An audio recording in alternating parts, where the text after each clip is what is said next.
Hello students, welcome back to our YouTube channel Rahul sir bio Trivedi. बच्चों, जैसा कि आपको पता है कि प्लांट किंगडम चल रहा है और आज हम लोग बात करने वाले हैं प्लांट किंगडम के थर्ड लेक्चर की। पहले दो लेक्चर अगर आपने नहीं देखे तो जरूर देखें। और आज हम लोग बात करेंगे एल्गी के बाद ब्रायोफाइटा। पीछे आप बोर्ड पर देख करके बता ही सकते हो कि क्या बना हुआ है। याद करो क्या बना हुआ, आपको पता चल जाएगा। देखिए, इस ब्रायोफाइट्स को पढ़ने के लिए सबसे पहले एक माइंड मेकअप कर लीजिए आप। और वो माइंड मेकअप ये है कि इसकी लाइफ साइकिल आपको समझनी पड़ेगी। अगर इसकी लाइफ साइकिल आपको समझ नहीं आई फिर आपसे क्वेश्चन नहीं होगा। और ये केवल ब्रायोफाइटा के लिए नहीं है बेटा। ब्रायोफाइट्स, टेरिडोफाइट्स, जिम्नोस्पर्म और एंजियोस्पर्म, चारों में आपको इसकी लाइफ साइकिल समझनी पड़ेगी। एनसीईआरटी ने लाइफ साइकिल नहीं बनाई है, लेकिन एनसीईआरटी ने लिखा जरूर है लाइफ साइकिल के बारे में, अगर आप ध्यान से उसको पढ़ें। तो चलो इधर उधर की बातें ना करें, हमेशा की तरह बिना बकवास किए आते हैं अपने टॉपिक पे। तो सबसे पहली बात बच्चों कि ये ब्रायोफाइटा है क्या। ब्रायोफाइट्स पादप जगत के अंतर्गत आने वाला नंबर 2 का डिवीजन या प्रभाग है। कैसे? किंगडम प्लांटी, फिर इसके बाद डिवीजन ब्रायोफाइटा। जैसे कल हमने क्या बताया था पिछली क्लास में कि division kingdom Plantae, division algae शैवाल। इसी तरीके से ब्रायोफाइटा क्या है? एक प्रभाग है, एक डिवीजन है। ब्रायोफाइटा के स्टडी को हम लोग क्या कहते हैं? ब्रायोफाइटा की स्टडी को हम लोग कहते हैं ब्रायोलॉजी। जैसे कल हमने आपको बताया था एल्गी की स्टडी को क्या बोलते हैं? एल्गोलॉजी। इसी तरह ब्रायोफाइटा की स्टडी को क्या बोलते हैं? ब्रायोलॉजी। ब्रायोलॉजी के father, Indian father of bryology known as Shivram Kashyap, SR Kashyap. Shivram Kashyap को भारतीय ब्रायोलॉजी का पिता कहा जाता है। क्लियर हो गई इतनी बात? थोड़ा सा इसका इंट्रोडक्शन और देखें। इसके अंतर्गत ये लिखा हुआ है फर्स्ट एम्ब्रियोफाइट्स प्लांट आते हैं, या पहले चलो इधर ही से चलते हैं। फर्स्ट एम्ब्रियोफाइट्स आते हैं। फर्स्ट एम्ब्रियोफाइट्स का मतलब क्या है? प्रथम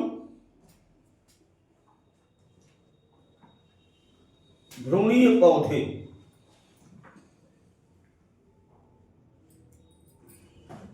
कल रोडोफाइसी में लास्ट में एक बात बोली थी मैंने कि इनके सेक्सुअल रिप्रोडक्शन के बाद पोस्ट फर्टिलाइजेशन इवेंट्स आता है। ये बात कल बताई थी। तो एल्गी जब एडवांस हुई, एल्गी जब एवेल्युएट हुए, यानी ब्रायोफाइटा अचानक से नहीं आए, उन्हीं में से कुछ शैवाल अलग तरीके के पौधों में विकसित हुए और उनको ब्रायोफाइट्स कहा गया। सबसे पहला परिवर्तन यह था कि इनके सेक्सुअल रिप्रोडक्शन में भ्रूण बनना प्रारंभ हो गया। लेकिन अभी भी ये एल्गी के साथ समानता देते हैं। कैसे? नॉन वेस्कुलर प्लांट है। मतलब क्या हुआ इसका कि इनमें अभी भी संवहन ऊतक नहीं पाए जाते। इसके अंतर्गत 2 प्रकार के पौधे आते हैं। पहले प्रकार के पौधों को बच्चों हम कहते हैं लीवरवर्ट और दूसरे प्रकार के पौधों को हम कहते हैं मॉसेस। एक बार फिर से मोटी मोटी बात पर विचार करें। ब्रायोफाइट्स एल्गी से अधिक एडवांस है। ब्रायोफाइट्स एम्ब्रियो बनाते हैं। ब्रायोफाइट्स में लीवरवर्ट और मॉसेस आते हैं। ब्रायोफाइट्स नॉन वेस्कुलर प्लांट हैं, इनमें संवहन ऊतक नहीं बनते। अब बात यह आती कि इस प्रकार के पौधे कहां पर पाए जाते हैं?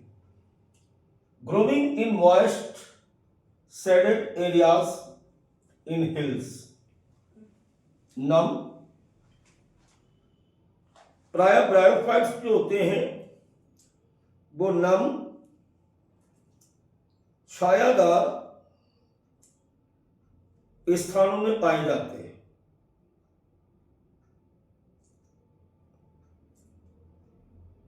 हिंदी वालों को बराबर वेटेज मिलता है हमारी क्लास में। मैंने क्या कहा कि ब्रायोफाइट्स कहां पे पाए जाते हैं बेटा? तो in moist shaded areas, in hills, नम छायादार पहाड़ी स्थानों पर मुख्य रूप से पाए जाते हैं। इतनी बात आप समझ गए। अब देखिए इसके बाद एक और बात यहां पर समझने वाली कि bryophyte commonly called amphibians of the plant kingdom. इनको हम पादप जगत का उभयचर कहते हैं। क्या कहते हैं इनको? हम पादप जगत का उभयचर कहते हैं। उभयचर जानते हो? उभय माने होता है दो, जो दो जगह रहता।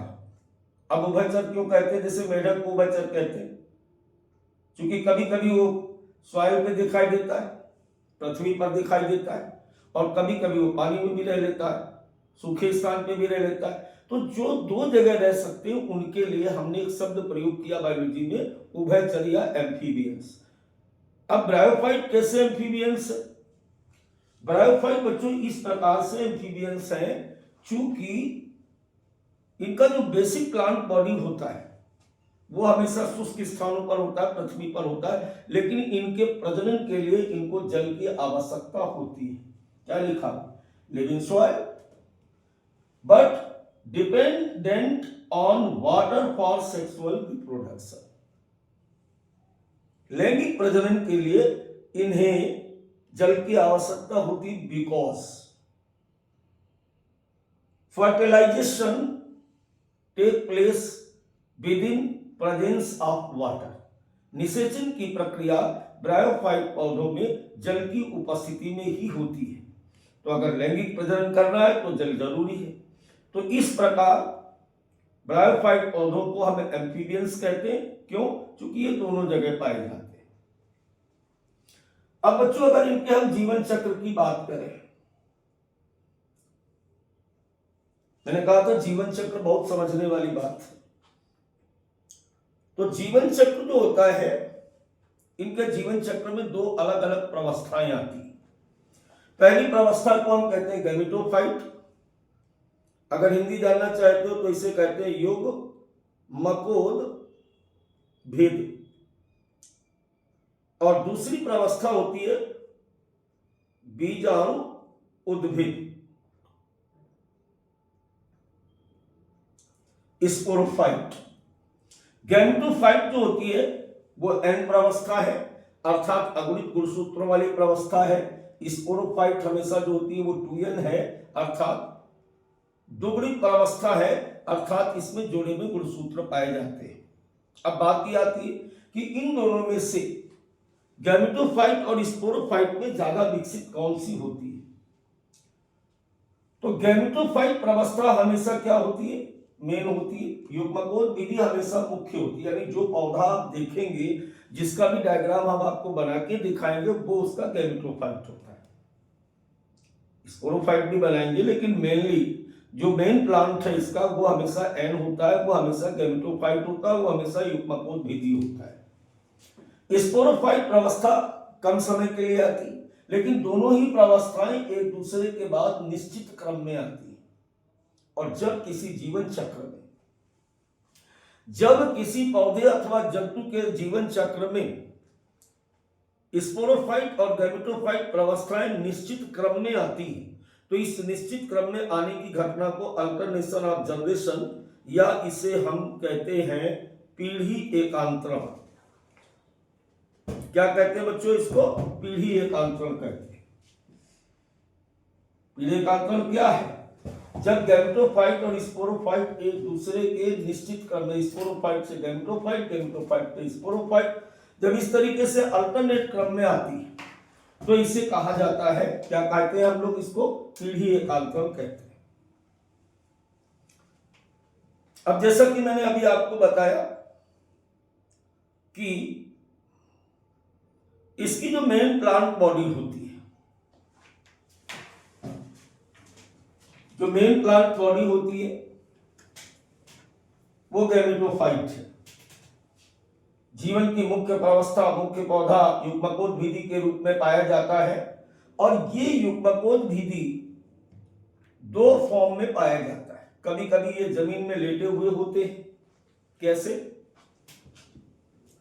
इस तरीके से। कभी कभी आप देखोगे इनको, तो इनका जो प्लांट बॉडी है वो इस तरीके से ऐसे ऐसे आपको ऐसे दिखाई देगा, ऐसे।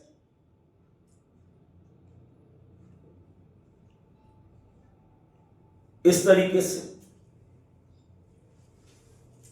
तो ये आकृति कैसी आपको दिख रही, हमारे यकृत की तरह दिख रही, हमारे लीवर की तरह दिख रही, इसलिए इसको हम क्या बोलते हैं, क्या बोलेंगे इसको, प्रोस्टेट का, प्रोस्टेट का मतलब होता है लेटा हुआ, धराशायी।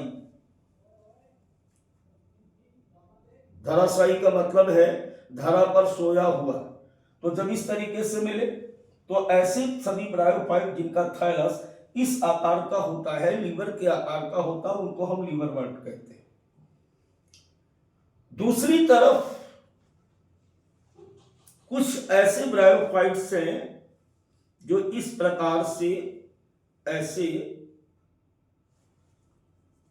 ऐसे आपको, जैसे अन्य पौधे सीधे खड़े होते हैं ना, ऐसे ऐसे सीधे खड़े आपको इस तरीके से ऐसे दिखाई देंगे, जैसे कि आपकी बुक में बना हुआ है।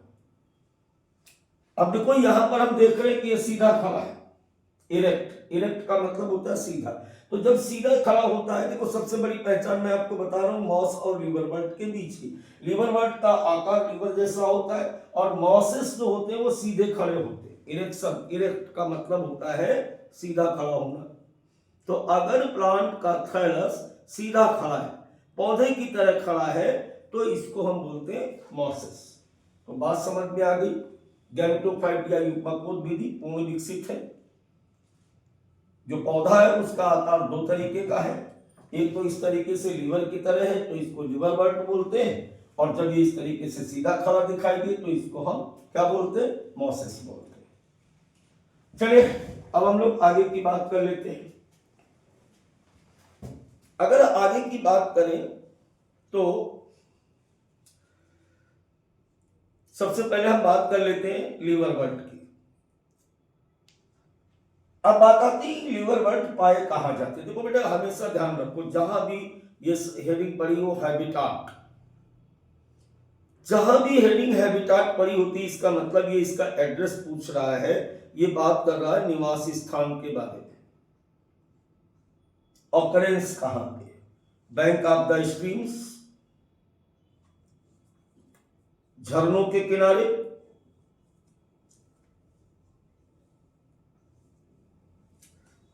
मार्सेस ग्राउंड, दलदली क्षेत्रों में, damp soil, bark of tree, पेड़ों की छाल, ऐसी जगह पर मुख्य रूप से लीवरवर्ट पाए जाते हैं। अब इनके स्ट्रक्चर की अगर बात करें, ध्यान से देखिएगा, एक एक चीज के बारे में बताया जाएगा। तुम्हारी एनसीईआरटी बुक में एक लाइन लिखी है, वो हमने भी देख के लिख दी। क्या लिखा हुआ है कि liverwort are prostrate, dichotomously branch, dorsoventrally flat with rhizoids.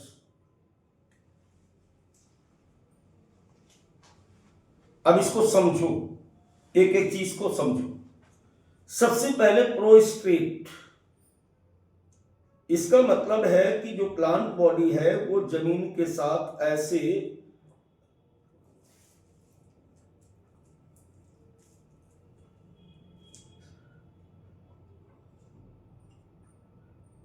Plant body जमीन के साथ किस तरीके से, ऐसे। ये हो गया प्रोस्ट्रेट, इसका मतलब है धराशायी, लेटा हुआ। फिर क्या लिखा है, डाइकोटोमसली ब्रांच, तो आगे से ये दो भागों में बटा हुआ है। ये दो भागों में जो आपको दिख रहा है ना, में बटा, इसलिए बेटा यहां पे लिखा गया डाइकोटोमसली ब्रांच। वैसे बाइफिड कहते हैं, बाइफिड। डॉर्सोवेंट्रली, अब देखो इसका मतलब ये होता है कि इसमें दो अलग अलग प्रकार की सतह पाई जाती है। अभी जैसे आप इसको देख रहे हो, ये ऐसे देख रहे हैं ना आप इसको, ऐसे, ये इसका वेंट्रल व्यू है। Ventral view in the sense अधर तल से आप इसे देख रहे हैं। लेकिन अगर इसी को हम दूसरी तरफ, जैसे ये वेंट्रल साइड है, इसको पलट दें, अब अगर इसको पलट के देखोगे तो जरा पलट के भी देख लेते हैं इसको। पलट के जब आप इसे देखोगे तो ये इस तरीके से ऐसे दिखाई देता है, ऐसे, और इसके पृष्ठ भाग पर ऐसे बहुत सारी ये रचनाएं पाई जाती है। ये इनको हम कहते हैं राइजोइड्स।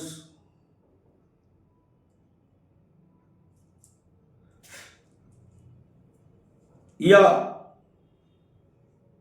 मूलाभास,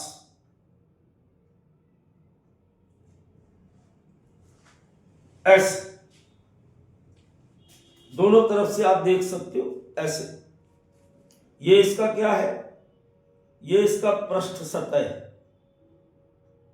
या वेंट्रल व्यू है। ये इसका वेंट्रल व्यू या पृष्ठ सतह है। तो ये हमारा हो गया डॉर्सोवेंट्रली फ्लैट विद राइजोइड्स। अब देखो एक बात उधर मैं बताना भूल गया, आप समझ लीजिए। ब्रायोफाइट्स ऐसे पौधे हैं जिनमें जड़, तना, पत्ती जैसी रचनाएं पाई जाती हैं, वास्तविक नहीं है। इनके गैमेटोफाइट में जड़, तना, पत्ती जैसी रचनाएं पाई जाती, इसीलिए यहां पर रूट्स नहीं लिखा गया, इन्हें क्या लिखा गया, राइजोइड्स लिखा गया। जड़ जैसी रचना, जड़ क्यों नहीं है, जड़ इसलिए नहीं चूंकि इनमें समहन ऊतक नहीं है, वेस्कुलर बंडल नहीं है।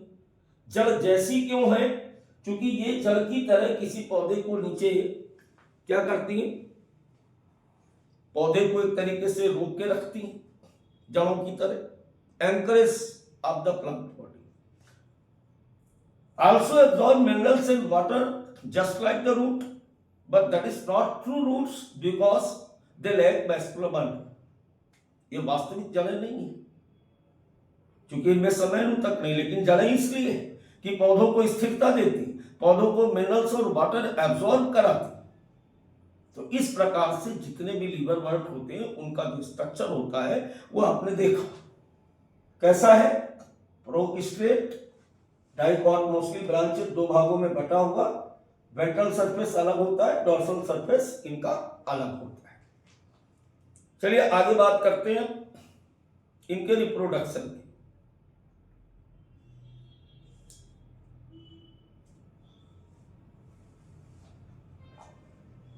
इनमें लैंगिक तथा अलैंगिक दोनों प्रकार का जनन पाया जाता है। जो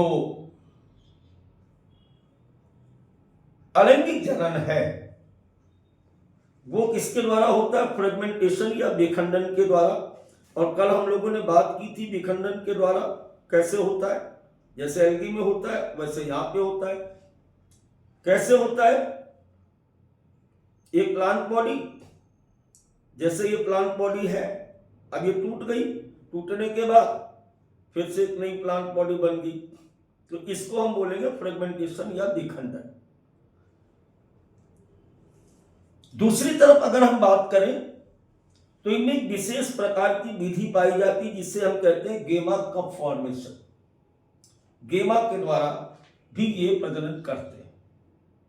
अब गेमा क्या है आप देखिए और कैसे प्रजनन हो रहा है इसको भी आप देखिए जरा।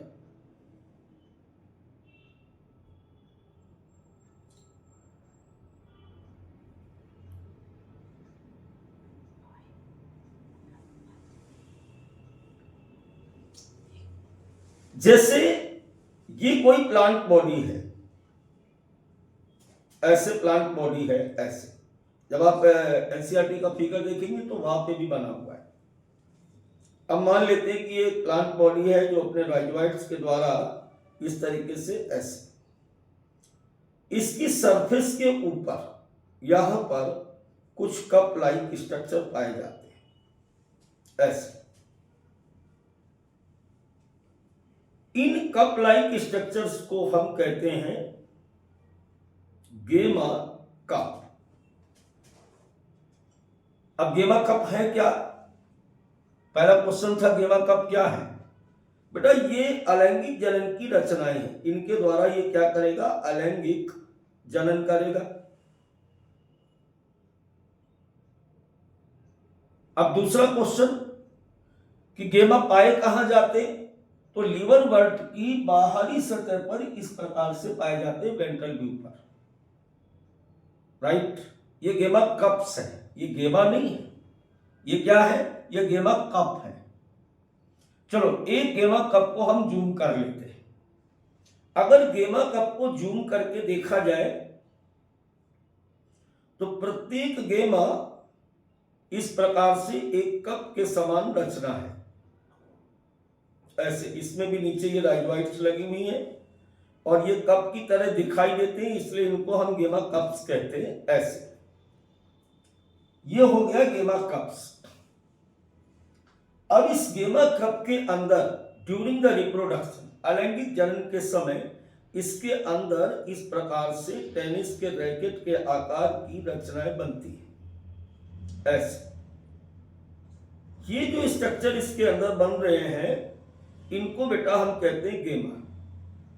ये जो स्ट्रक्चर आपको दिख रहे हैं इनको हम कहते हैं गेमा। तो क्या सीखा हमने कि सरफेस के ऊपर गेमा कप थे और गेमा कप के अंदर गेमा पाए जाते। अब अगर हम गेमा की बात करें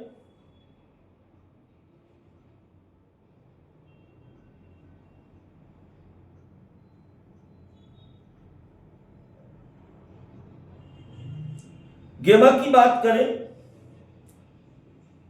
तो गेमा कैसा है? गेमा आपको ऐसे दिख रहा है, ऊपर लिखा हुआ है ग्रीन, मल्टी सेलुलर। देखो बहुत सारी सेल है इसके अंदर। यह है कैसा? ग्रीन ऐसे। गेमा कैसा है? गेमा ये है, गेमा है कैसा? ग्रीन है, मल्टी सेलुलर है, बहुत सारी सेल्स दिख रही, और है क्या? ये आसेक्सुअल अलैंगिक कलिका है जो गेमा कप के अंदर बनती है।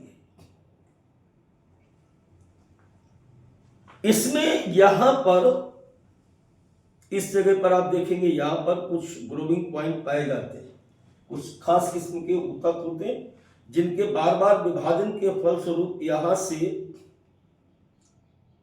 एक नया थैलस ऐसे यहां पर ऐसे बनता है, फिर एक नया थैलस इधर एक तरफ ऐसे बन गया, बाद में ये अलग हो गया और अलग होकर के एक नया लिवर पार्ट बना दिया, और दूसरी तरफ ये भी अलग हो गया और इसने भी अलग होकर के एक नया थैलस बेटा यहां पर ऐसे बना दिया।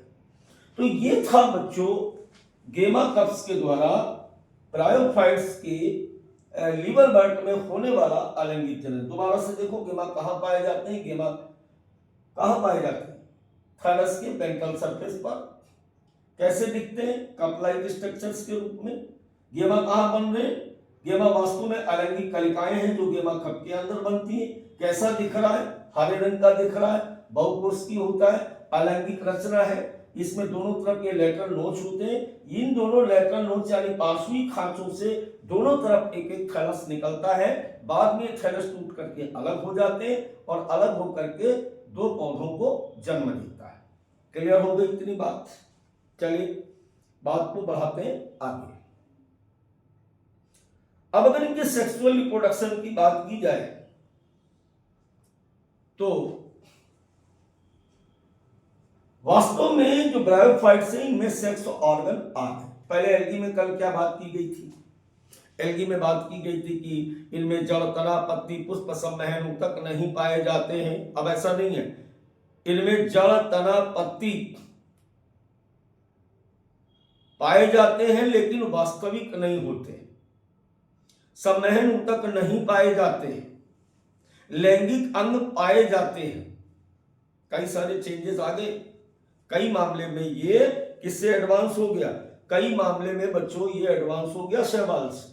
किस किस मामले में? देखो, इसमें root, stem, leaf like appearance हो गया। दूसरी बात, अभी भी नॉन वेस्कुलर है, लेकिन एम्ब्रियोफाइट्स के मामले में, लैंगिक जनन के मामले में ये कैसे हो गए? एल्गी से ज्यादा विकसित हो गए। अब अगर इसमें मेल रिप्रोडक्टिव ऑर्गन्स पाए जाते हैं, फीमेल रिप्रोडक्टिव ऑर्गन्स पाए जाते हैं, जिन्हें क्रमशः हम क्या कहते हैं बेटा? इनको हम कहते हैं एंथीडिया। क्या बोलते हैं इसको? एंथीडिया। और इसे हम कहते हैं आर्ची, इसे हम कहते हैं आर्चीगोनिया। मादा प्रजनन अंग को आर्चीगोनिया, नर प्रजनन अंग को एंथीडिया कहते हैं। कभी कभी क्या होता है कि कुछ जैसे मार्केंसिया, ये एक लिंगी होते हैं। नीचे वाली लाइन पर फोकस करेंगे अगर आप, नीचे वाली लाइन लिखी हुई है कि sex organs produced either on the same और ऑन डिफरेंट प्लांट। कभी कभी ये एक ही थैलस पर होते हैं। जब ये सेम थैलस पर होते हैं, सेम थैलस पर अगर दोनों सेक्स ऑर्गन्स लगे हुए हैं तो इसे हम कहते हैं बाइसेक्सुअल, यानी द्विलिंगी। ठीक है। और अगर डिफरेंट थैलस पर लगे हैं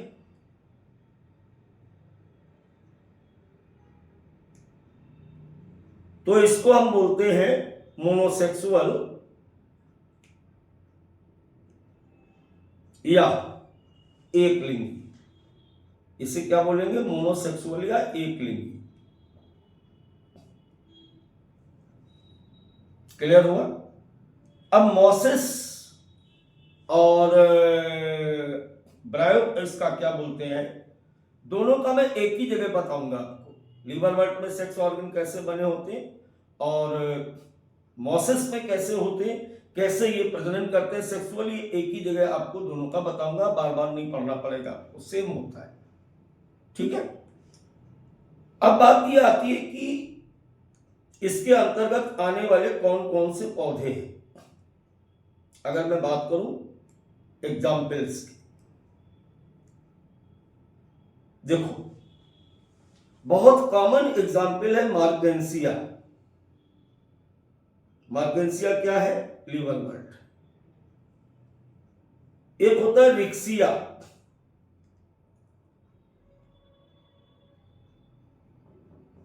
तो Riccia and Marchantia both are the liverwort, most common example. समझ में आई बात? चलिए अब बेटा हम लोग बात कर लेते हैं ग्रुप नंबर 2, और वो ग्रुप नंबर 2 कौन सा है? मॉसेस।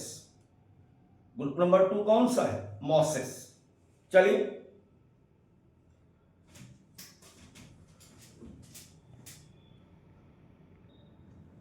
चलो ये आपको एक चीज दिखा दे। वहां पर मैंने कहा वैसे कि ब्रायोफाइट मतलब मॉसेस में मैं अलग बताऊंगा, लेकिन एक बार आप देख लीजिए इसको।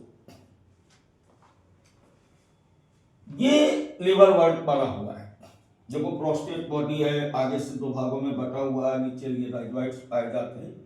और इसी तरीके से ये गेमा कप्स आपके थैलस पर आपको दिखाई दे रहे हैं। अभी मैं कह रहा थी गेमा कप्स इस तरीके से पाए जाते हैं। बेटा ये मार्केंसिया बना हुआ है। मैंने कहा था सेक्स ऑर्गन्स एक ही पर हो सकते हैं या कभी कभी अलग हो सकते हैं। यहां पर आप देख रहे हो ना, ये सेक्स ऑर्गन्स दोनों पे अलग अलग लगे हो।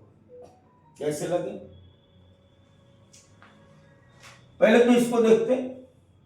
ये जो है ये फीमेल प्लांट, ये कौन सा प्लांट है? Female plant. थाइलस से एक इस तरीके से डंडी जैसी रचना ये निकली ना, इस रचना को हम कहते हैं आर्चिगोनियोफोर। क्या बोलते हैं इसको? आर्चिगोनियोफोर। और इस आर्चिगोनियोफोर पर ये देखो, ये दिख रही, मैं लाल कर रहा हूं इनको ऐसे, ये देखो, ये जो आपको स्ट्रक्चर दिख रहे हैं ये इस पर लगी हुई आर्चिगोनिया है। ये क्या है? ये है इसकी आर्चिगोनिया। और आर्चिगोनिया बेटा क्या होता है? ये फीमेल सेक्स ऑर्गन्स होते हैं। तो इस तरीके से आप देख सकते हो। अब इसको पलट लेते हैं, दूसरी तरफ आते हैं। ये मेल थैलस है, ये फीमेल थैलस। फीमेल थैलस में भी ऐसे स्टार्क लाइक स्ट्रक्चर जो आप देख रहे हो ये आर्चिगोनिया कहलाती है। और ये जो ऊपर आप देख रहे हो यहां पर इस तरीके से यहां पर ऐसे ये एंथीडिया लगे होते हैं, ऐसे ये एंथीडिया लगे होते हैं। अब इसको जूम हम करेंगे मॉसेस में कि कैसे एंथीडिया आपको दिखते कैसे हैं। ये इसके होते हैं एंथीडिया, ये है एंथीडिया। तो लीवरवर्ट में इस तरीके से सेक्स ऑर्गन्स आर्चिगोनियोफोर और एंथीडियोफोर पर लगे होते हैं। I think my point is clear now. चलिए अब हम लोग बात कर लेते हैं मॉसेस की।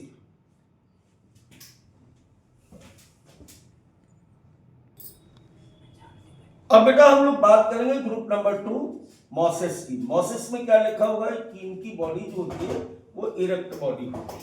इरेक्ट बॉडी से मतलब क्या हुआ?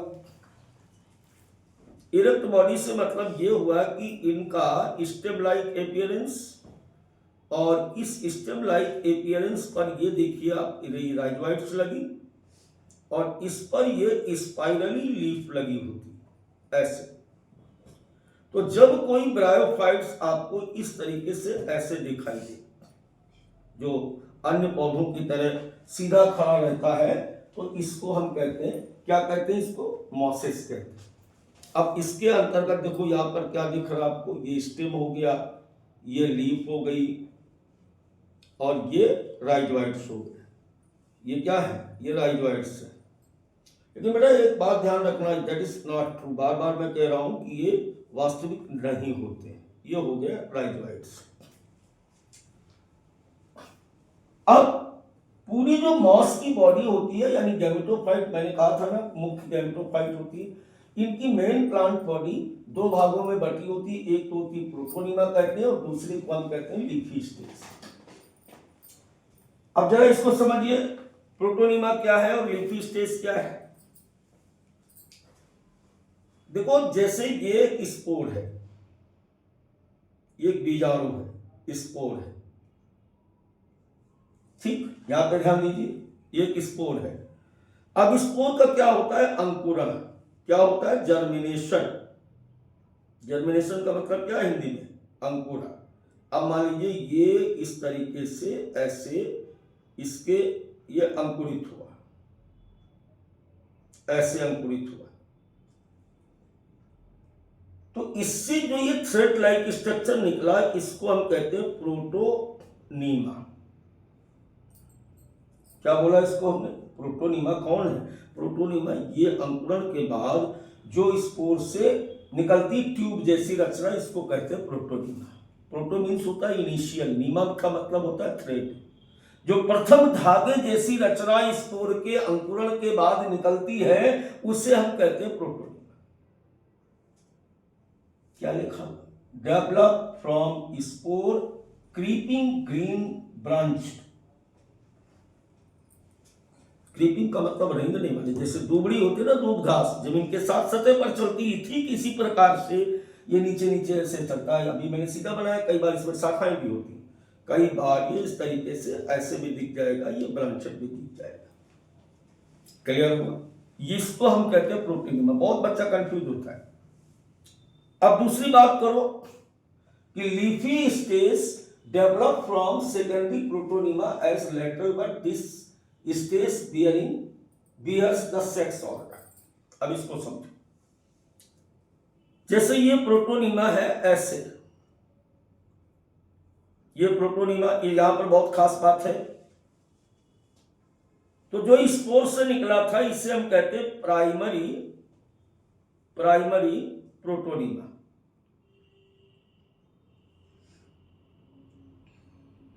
अब इस पर थोड़े दिन बाद क्या होता है, नीचे की तरफ ऐसे रूट्स निकल आएंगी, ऐसे, और ऊपर की तरफ यहां पर ऐसे बड बनेगी, यहां पर ऐसे बड बनती।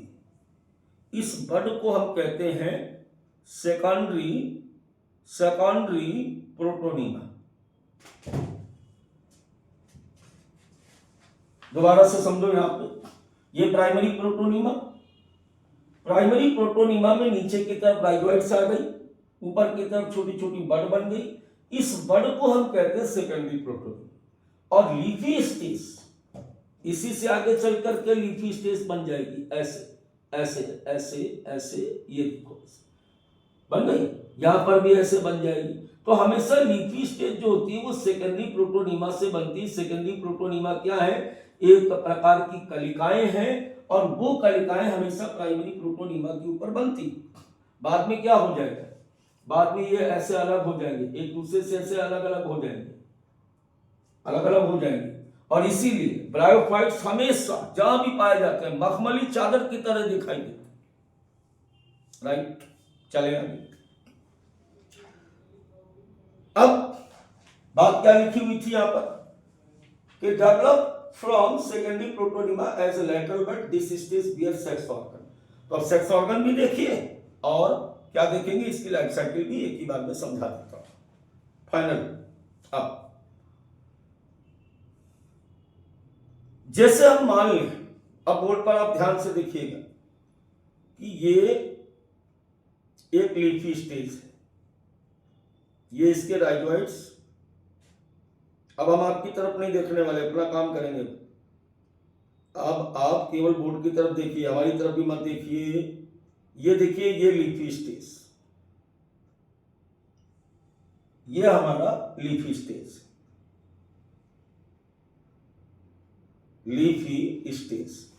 अब लीफी स्टेज क्या कर रही है, कंसीव्ड सेक्स ऑर्गन।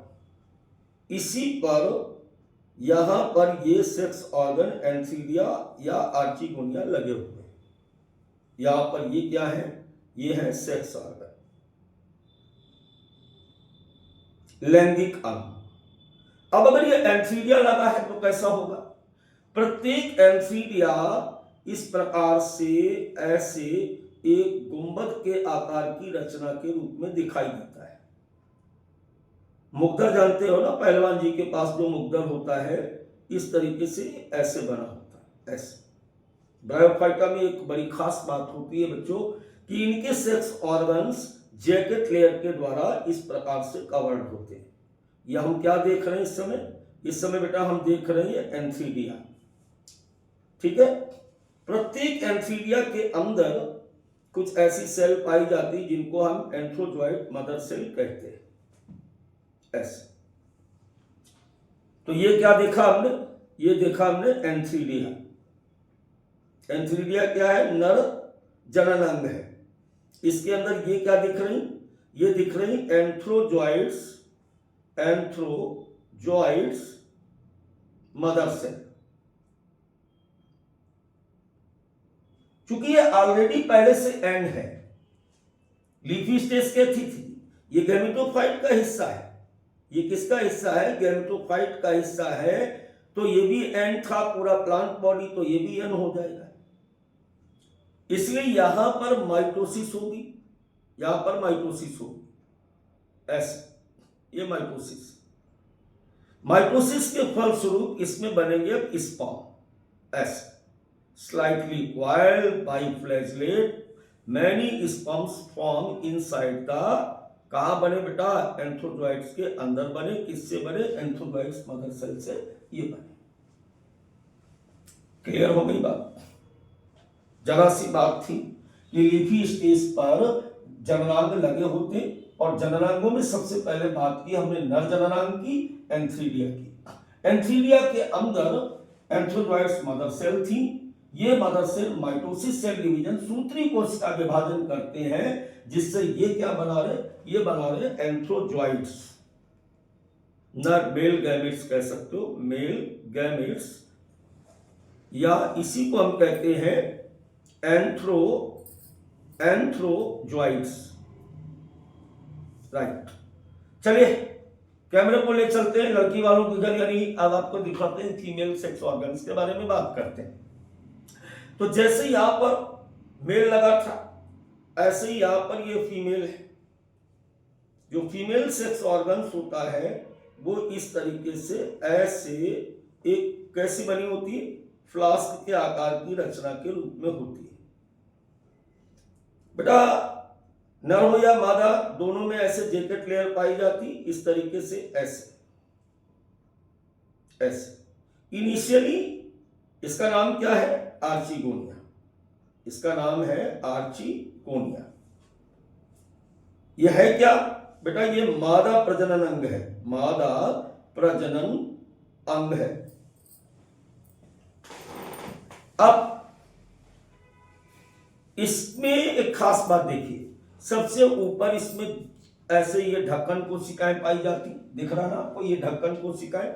इसके अंदर यहां पर ये पाई जाती हैं नेक कैनाल सेल, यहां पर एक पाई जाती है वेंट्रल कैनाल सेल, और यहां पर ये पाया जाता है एग सेल, इसको हम कहते हैं एग सेल।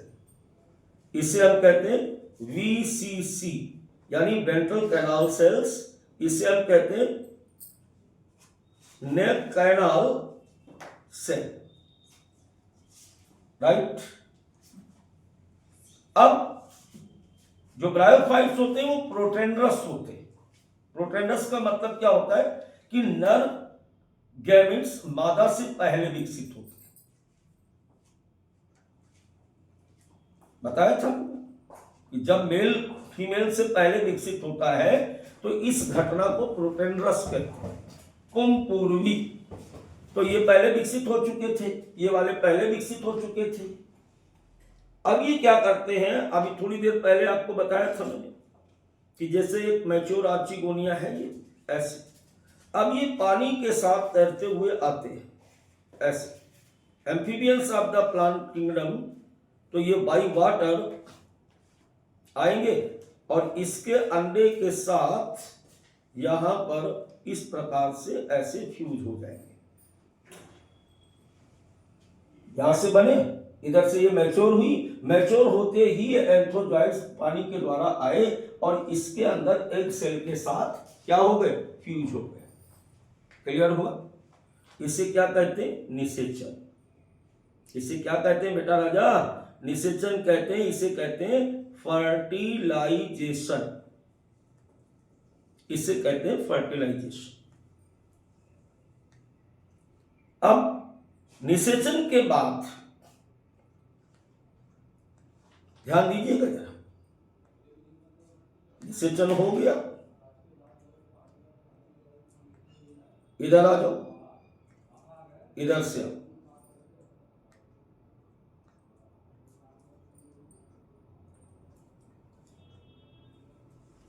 निषेचन हो गया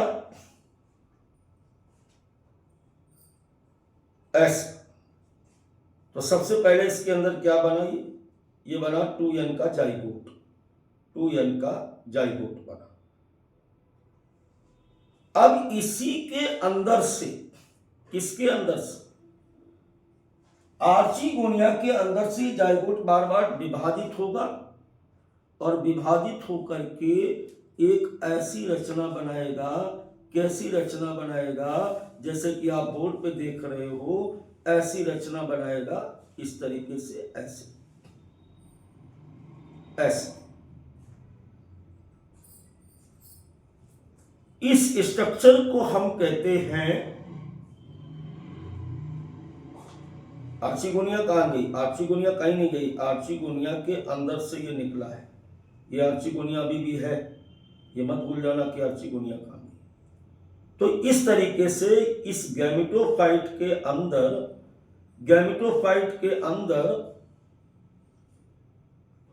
ये स्पोरोफाइट पैदा हो गया। लाल वाला क्या है? स्पोरोफाइट। इसीलिए कहा जाता है कि ब्रायोफाइट्स पौधों में जो स्पोरोफाइट होता है वो गैमेटोफाइट पर अर्ध रूप से क्या होता है? परजीवी होता है। यानी sporophyte dependent on the gametophyte. देखो इसी से भोजन लेगी, सब करेगी। अब बेटा ये जो बना स्ट्रक्चर है इसके कई पार्ट है, जरा देखिए कौन कौन से पार्ट है। इसका जो नीचे वाला पार्ट है इसको हम कहते हैं फूट। इसके ऊपर वाला पार्ट यहां तक जो आप देख रहे हो इसको कहते हैं सीटा। फिर इसके ऊपर वाला पार्ट आप जो देख रहे हो इसे कहते हैं थीका। फूट, सीटा, थीका। इसके ऊपर वाला पार्ट जो आप देख रहे हो इसको कहते हैं कैप्सूल। फूट, सीटा, थीका, कैप्सूल, अपरकुलम। ये ऊपर ढक्कन दिख रहा है इसको कहते हैं अपरकुलम, राइट। अब इस कैप्सूल के अंदर फिर एक बार कौन सा मियोसिस सेल डिवीजन होता है, जिसके फलस्वरूप इसमें बहुत सारे ये स्पोर बन जाते हैं। क्या बन जाते हैं? ये बहुत सारे बीजाणु इसके अंदर बन जाते हैं। अब टाइम आएगा तो बीजाणु क्या हो जाएंगे बेटा? फिर बीजाणु ये ढक्कन खुल जाएंगे और बीजाणु ये क्या दिख रहा है? ये कैप्सूल ही स्पोरोफाइट होता है। स्पोर फिर बाहर जमीन पे आएंगे और फिर से अंकुरण प्रारंभ कर देंगे और अंकुरण प्रारंभ करने के बाद फिर से एक नई लाइफ साइकिल स्टार्ट हो जाएगी। तो आई थिंक हमारी बात आप अच्छे से समझ पाए होंगे। अब चलो बेटा, इसका जो एग्जाम्पल था मॉसेस का बड़ा फेमस एग्जाम्पल है क्या? फ्यूनेरिया। क्या एग्जाम्पल है इसका? फ्यूनेरिया। उसका क्या था? मार्केंसिया और रिक्सिया। अब देखिए इसके बाद अगर हम बात करें ब्रायोफाइट के इकोनॉमिक इंपॉर्टेंसी की, तो कल भी मैंने आपको कहा था कि इकोनॉमिक इंपॉर्टेंसी आपके लिए नहीं होते, स्वयं पौधे के लिए नहीं होती। किसके लिए होती? हम लोगों के लिए। कितने लाभदायक हैं ब्रायोफाइट्स पौधे। पहली बात पर ध्यान दीजिए, food for herbaceous mammals, bird, other animals. बहुत सारे स्तनी, चिड़िया और अन्य सजीव जो होते हैं इनको भोजन के रूप में खाते हैं। स्फेग्रम, ये क्वेश्चन बहुत बार पूछा गया, दोनों सारे क्वेश्चन बहुत ध्यान रखेंगे यहाँ पर। स्फेग्रम एक ब्रायोफाइट्स है, एक मॉस है, और ये चीज इसे हम कॉटन मॉस कहते हैं। कॉटन जानते हो ना, रुई। चूंकि इसे कॉटन मॉस क्यों कहते हैं? क्योंकि ये रुई जैसा पानी को अपने में सोखने की क्षमता रखता है, इसलिए इसको हम कहते हैं कॉटन मॉस। इसके द्वारा पीट नाम का एक पदार्थ प्राप्त होता है। लाखों वर्षों तक जब बहुत जगह स्पेग्रम उगते हैं फिर जमीन में दब जाते हैं, कंप्रेस्ड हो जाते हैं, कार्बोनाइज्ड हो जाते हैं, तो उनसे काले रंग का पदार्थ बनता है। उस काले रंग के पदार्थ को हम क्या कहते हैं? पीट। और इस पीट का यूज हम क्या करते हैं? घर में जैसे कोयला जलाते हैं अंगीठी में, ऐसे इसको पीट भी जलाया जाता है। तो ये फ्यूल, डोमेस्टिक फ्यूल के रूप में, और साथ ही साथ कई बार इससे हम मैनर्स बनाते हैं, खाद बनाते हैं। ग्रेट वाटर होल्डिंग कैपेसिटी के कारण इसके द्वारा help in transport and packing. जो नए पौधों को एक स्थान से दूसरे स्थान तक भेजा जाता है कि उनकी जड़ें न सूखने पाए, तो नीचे जो होता है ना, इनमें हम स्फेग्रम को बांध देते हैं ताकि वो पानी सूखता है तो उस जड़ें उसकी कभी सूखेंगी नहीं। इसके अलावा अगर हम बात करें, ये भूमि के कटाव को रोकते, form dense moist and the soil, mats on the soil, मखमली चादर की तरह पृथ्वी पर फैल जाते हैं। Along with lichens are first organism to colonize rocks. जब कहीं पर जीवन का विकास, पौधों का विकास किसी नग्न चट्टान पर होता है, तो ये पायनियर स्पीसीज के रूप में लाइकेंस के साथ नई चट्टानों पर वेजिटेशन को उत्पन्न करते हैं। इसके अलावा बच्चों, ये चट्टानों को तोड़ करके उन्हें भूमि में बदलने का काम भी करते हैं। तो ये छोटी छोटी बहुत ही माइन्यूट इंपॉर्टेंसी है ब्रायोफाइट्स की। तो मेरी तरफ से मैंने पूरी ताकत लगा दी है बेटा। अब काम क्या करना है, इसको आपको आराम से पढ़ना है, नोट्स बनाना है, और साथ ही साथ आज के आज ही इसके बहुत सारे क्वेश्चन करने हैं। ठीक है, फिर मिलते हैं एक नई क्लास के साथ, और उस नई क्लास होगी हमारी टेरिडोफाइट्स। तब तक के लिए बाय बाय।